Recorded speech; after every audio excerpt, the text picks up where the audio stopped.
આ એક કાઉન્ટર મને બહુ અલગ લાગ્યું. ચા, ખાંડ, દૂધ વગરની ચા, દૂધ દહીં વગરની છાશ. દૂધ દહીં વગરની છાશ શેનું બનાવતા હશે? એ જોઈએ હવે. કેમ છો? હા, આ કમલેશભાઈ મોદી છે. હા, હા, બહુ ફેમસ છે. આ છે શું લઈ આવ્યા છો? કયો આપણે છે ને દૂધ દહીં વગરની છાશ છે. ફર્સ્ટ ટાઈમ દૂધ દહીં વગરની છાશ કેમ બને? હા, આપણે છે ને શ્રીફળમાંથી બનાવી છે. શ્રીફળમાંથી. આની અંદર શ્રીફળની સાથે સાથે તમે ઘરે બી બનાવી શકો. આને બહુ હેલ્ધી પીવડાવો છે. ચલો. હા હા.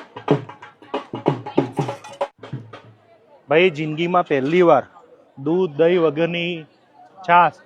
મારી વાલી છાશ 12 માસ છાશ મને બહુ ભાવે, પણ આ છાશ ખબર નહીં કેવી લાગશે. અંદર તમે ખટાશ માટે શું નાખો? લીંબુ, હા, છાશ, મસાલો, સરગવો, બધી હેલ્ધી વસ્તુ છે. અચ્છા. દેખાવમાં છાશ પણ ટેસ્ટ આખો તમને ડિફરન્ટ લાગશે.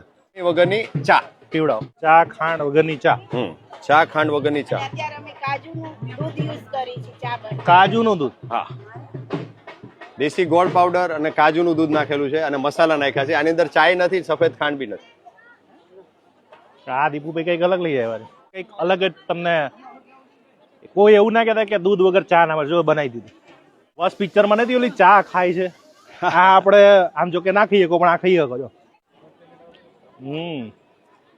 ચા ખવડાવી દીધી હો બાકી ભાઈ. દૂધ વગરની રાબ. હા, કોકોનટ શ્રીફળ. આખા સ્ટોલમાં સૌથી યુનિક સ્ટોલ આ છે.